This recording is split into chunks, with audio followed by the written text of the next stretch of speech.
Come on back up again. And joke. Let's And action.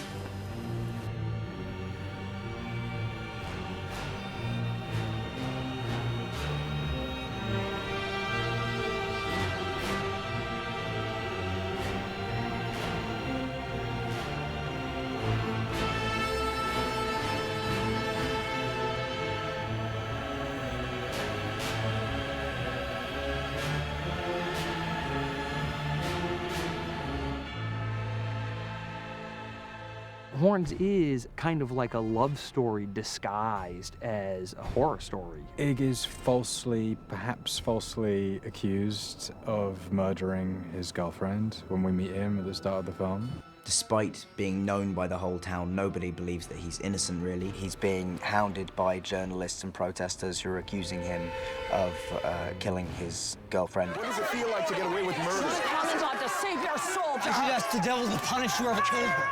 Ig Parish is transforming slowly through the movie into the devil. As he's like going deeper and deeper in the fire, that's his only way out to find redemption. After this night of drinking and sort of self-destructive behavior, he walks into the bathroom and he sees that he is beginning to grow horns. He's inherited all the powers of the devil, and people begin confessing things to him. All his loved ones begin confessing terrible secrets and their worst sins, and then begging permission to go and commit more atrocities. You killed that innocent girl. Now the devil has claimed you.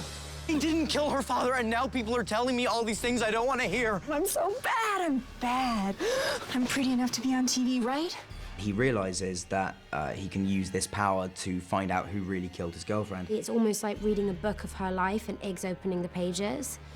And some of them are joyous, some of them are a learning experience for him, some of them are horrifying, but they dictate the whole movie. One of the challenges for us in the early part was how do we navigate the tonality of the movie, because we're dealing with different genres. We're going from the drama to the thriller to the crime mystery to the love story to the supernatural, and everything was like mixed together. That was one of the things that most attracted me to the script to begin with, was the fact that it wasn't just one thing. It becomes a story about revenge and lost love and a young man trying to make sense of the life that is falling apart around him. We capture, you know, so many genres. As Joe Hill would put it, it's a tragicomma horror-y. A tragicomma horror-y. A tragicomma horror-y. I think that's what attracts me to it as an actress. What is it? No one knows. You make it what it is. Each character has their own genre, kind of. Each character is so integral to this movie, and that's why by the end of it, it's going to be this incredible sort of explosion. We had the wonderful opportunity to cast an ensemble of actors. The story became some kind of actor magnet, and we had a lot of people willing to come and play a small part, because every character have those two faces. First you see them without the influence of the horns, and then you see them with the influence of the horns, and they are changing completely. And that was really like fun to play. Ig Parish is played by Daniel Radcliffe in the film, and I think the work he's doing is amazing. He's such a genuinely delightful and inspiring person to be around. It's really been an honor to work with him. Daniel came after us. We met and he explained to me that he has to play that part. And I discovered a guy that came and was exactly the character from the book. And I talked to Joe Hill after. I said, you know, what do you think about Daniel Radcliffe? And he said, that's obvious, that's him. He's someone who's absolute, someone who's like committed, someone who has this kind of determination in everything that he's doing. And he brought that to the character. The nature of the horns is that they get people to reveal stuff. Every interaction becomes very emotional and powerful, and sometimes very funny or sometimes heartbreaking. I think everything he does is kind of completely justified. He does some very malicious things, but it's all born out of such a place of injustice, and the punishments that he kind of doles out to people are quite intense. Admit you killed her. It'd be such a huge scoop for me. I got an idea. How about you guys beat the heck out of each other, and the winner gets an exclusive interview with me? Daniel was really attached when we got involved, and our idea was to surround Alex and Daniel with a range of talented thespians who are very, very well versed in playing different types of roles. The story was so great, It's so fun to read. That script was really appealing for a lot of a young generation of actors that really want to have strong characters. What has been amazing about this job is everyone's here because they really want to be here. Everyone is so passionate about their part on this movie. Juno is what I feel like the blueprint for sort of every young actress should be aspiring to when you're doing the kind of scenes that we're doing together, which are very wrought, emotional scenes. It's lovely to be able to sit there and be open and trust somebody to the point where you can really sort of be vulnerable with them. She's amazing. I can't sort of say enough about what an amazing experience it was to work with her. My take on this project as a whole, especially for my character with Merrin, it's a love story. She's this kind of young woman that looks at the world with such beauty, and then it all comes crashing down on her, and she has to deal with that. But instead of being selfish about it, she really just takes it on and wants to tackle it. I'm gonna love you for the rest of my life.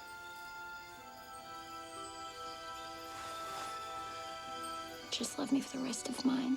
To me, what sets this film apart, and one of the main reasons I think I was so interested in it, was the love story. The relationship between Ig and Merrin is completely vital in this movie. It's really like about two people that love each other more than anything else in the world. And to see them on screen, it's so believable. Juno and Daniel are so realistic. I can believe in their couple. I can feel for them. I want them to be together. It was interesting watching Juno and Daniel's relationship unfold on the screen. They had a real chemistry. They're really, really authentic. They really went for it. They really pushed each other. And that's, for me, the main engine in the story. It's like this love story is, for me, the reason why you want to be with him and you want to feel that the miracle is possible and he might be able to go back to her. I think you've been under an inhuman amount of stress recently. And maybe you're just starting to go a little, you know, little cuckoo. Max Minghella embodied everything that Lee was. He really approached the character in a very methodical way, and we were excited about that. Max is polished and smart and seems like the sort of person you'd want to have watching your back. I play Lee, who's Ig's lawyer and also his oldest friend. I would say he's probably the most centered of the group. He seems to be quite a self-possessed person, which is challenging for me to play because I'm very childish. But I think, you know, Alex wants him to have a weight to him. They're just looking for any way to put me away for the rest of my life. Whoa. It's okay. Lee can fix anything, right? Well, we'll see about that, but you know, you don't have to convince me. Ig, I believe you. Joe Anderson is the older brother, Terry Parrish, who is gifted and something of a lost soul. We're so weirdly perfect to play brothers. Like, anyone who spent time around me and Joe on set together kind of just started going, this is so weird that you're not really brothers, because we even grew up like a few streets apart and our parents knew each other, so we got on really well. How do I look? I mean, do you notice anything unusual? Amen hearts. A lot of the story is about looking at broken, flawed people and you know, seeing that they have this set of regrets, that they have made mistakes, that there have been times when, you know, the devil got the better of them and they did things they wish they could take back. And Glenna really embodies that. She's not a bad person. It's sad because you realize she just hates herself and she's a binge eater. You know, it's her vice. It's how she deals with all the self-loathing and all the mistakes that she's made. The donut scene, that's such a cult scene in the novel, became on screen like one of my favorite scenes ever. You see her and you feel for her, and it's funny and it's dark, and there is all those elements like intertwining. She's the only person who actually believes Ig's innocence, but coming from a girl who looks like that, you know, it doesn't matter. And I think that's one of the big kind of underlining themes is the way that we judge people and the way that we're perceived. My name is Ig. I'm Erin. Nice to meet you, Iggy. Finding the younger versions of our ensemble of actors was a great challenge, and we really did search most of the United States and Canada to find these children, and we needed to find children who could really act because the work was challenging, but they also had to look and feel and sound and gesticulate like their adult counterparts. The memory of the past is very important in the story because everything that's happening in the present time is because of something that happened when they were kids. It's that very specific summer where those kids met Juno Temple character for the first time, Merrin. All the boys fell in love with her, but she chose Ig, Daniel Radcliffe. It does happen sometimes that, you know, childhood sweethearts just meet and then stay together forever, and there's something wonderful about it.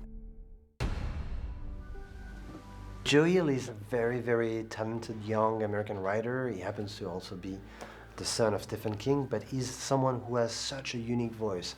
He's someone who has this kind of amazing ability of like creating emotion, real like a love story. And that was what was completely unique in his book, and that's why the book was such a bestseller in the US. I originally read Horns and I could not put the book down, and I was just mesmerized. I was really, really blown away by this story in the context of itself as a literary work, but also I could immediately see that it would be a fabulous movie. This is the first time I've ever had anything adapted for film, and it's wonderful and exciting and bewildering to see it happen. The screenplay was written by Keith Bunin, and he had an enormous amount of respect for the underlying work, but also was able to break the back of some of the complications of adapting Horns for the screen. The book has a lot of stuff that's inside characters, and that's always, people love to read that, but it's tough to put that on the screen. And Keith always found ways to make things visually exciting and powerful and meaningful without giving away the soul of the story. When the script was ready, we sent it to a number of directors, and the very first call came in from Alexandre Aja saying, "Kathy, you didn't screw it up." And I was laughing, and he said, "I left you with this great book, and I figured, how are they ever going to turn this book into a screenplay that can hold a candle to the novel?" And he felt that we had. Alex made a phone call to check if the movie rights were available to the book, and learned that, in fact, Mandalay held the movie rights. I tried to get the right, but Kathy Schulman already got them, and so I was like, you have to get me as a director. I love that book so much. I want to do it, please, please, please. And after a while, she let me in. He called me and came to see me. He flew in from Paris early on in the process, before the screenplay was developed, to sit with me and explain what he thought the vision of the movie could be. This is a very challenging book to turn into a movie. It's dark, it's funny, it's violent at times, it's got a lot of things going on, and it's not easy for a filmmaker to capture that. And you know, it's just a tribute to his vision. He is probably the most amazing visual director I've ever worked with, I think. He will always find some way into a scene that is that I would never have thought of, and that is just brilliant. He makes everybody else on that set feel included in his vision for the film. I'm blown away by Alex. He's helped me so much on this job, and he's so patient, and he so wants things to be real that he will wait until the emotion comes out of you and it's genuinely honest. Working with Alex, we found to be extremely collaborative. He was always open to ideas. And I think from the film you can tell by the result of it how much fun we had working together. He connects to these characters emotionally, and I think he feels like the story is only scary and only powerful if we love these people and see them for who they are. And so he's done wonderful stuff there to bring Maren and Ig to life. I'm really excited about the look of the horns in the film. K&B is a makeup effects house out of Los Angeles that has created the horns. They're made out of a dental acrylic. They were sculpted by a couple of different guys at the shop, and they did a couple of different renderings on plaster heads of Daniel here. And then we would send Alex pictures, and he would look at them and say, oh, it should curl more or curve more this way, or, you know, make the cracks a little bit deeper, change the texture, and then we would just sort of alter, you know, the sculpture based on that. We went to a direction that was very different from the way it was described in the book. In the book, the horns are like much more like Halloween kind of like props, where like they're more pointy and they're more like red and they're flashing.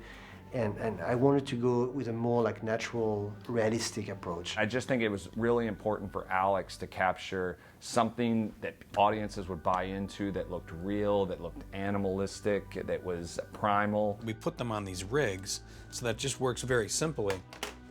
You know, you literally just sort of place it on his head, then pull the hair around to hide the wire rig, and then we blend off the edge up at the top of his head with blender appliances. So the only makeup is about ½ an inch around the lip, that sort of lays at the edge and goes over it. The special makeup guys that did it are amazing. Mike and Mike, they're phenomenal. They've done a pretty amazing job, I think. They're really fun to have on. Like, I was concerned they would look a bit silly, and then as soon as I saw them and I saw them on, I was like, wow, they look kind of cool. Like, I could wear these the whole time. What's that snake doing around your neck? Made a new friend. Someday we had like 200 snakes. It was absolutely insane. We had like to be careful to not lose any of them, and you cannot direct snakes. And so it's something special when you get on the set and you have snakes everywhere. When you have the cameraman like shooting and you see the snakes like going over the camera as you're shooting, and you see the guy not moving but kind of like trying to get distant because the snake is on his neck, and you cannot cut because the tech is really good. So now we had the challenge, how are we going to direct 30, 50, 300 snakes? And so we brought in various snake wranglers from the US and from Canada to manage our reptiles. I was pretty lucky with the snakes because I have my dead contact lenses in, so everything's a cloudy blur because it covers my pupils, so I couldn't really see them.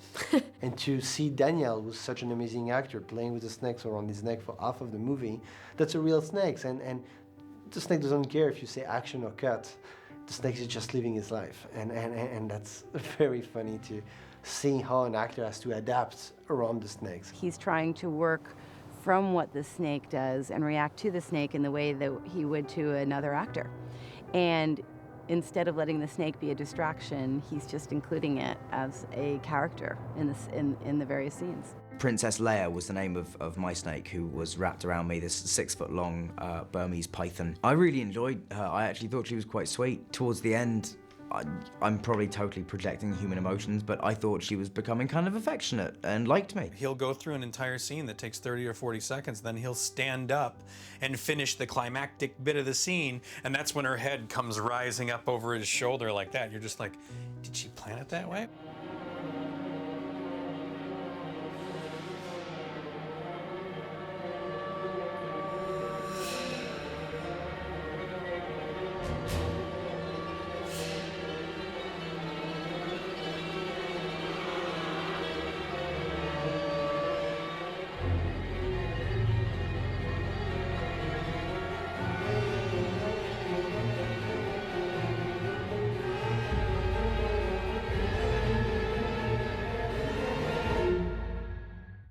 I just wanted to be sure that people that love the book so much will also find the same element in the movie. It's such a strong love story. It's such a strong crime mystery. There is so many horrific elements. This movie is something that all the audience around the world will relate to. That's part of the joy of the script. It's entirely original, and when I read it, my immediate response was, all we have to do is not screw this up, and it'll be great. I think audiences should see this film because you're not going to see a film like it. I think the movie is really going to find an audience and capture people's imaginations just because it's so inventive. Especially with Ig and Maren's relationship, we're sending a very heartbreaking and beautiful message that I actually think the world really should see. You'll laugh, you'll cry, you'll be at the edge of your seat. It's a really wild ride. I'm incredibly proud of the work that everyone did on that movie. It's a wild and crazy film, and I hope people will enjoy it. This is a show wrap. Thank you so much. Thank you so much.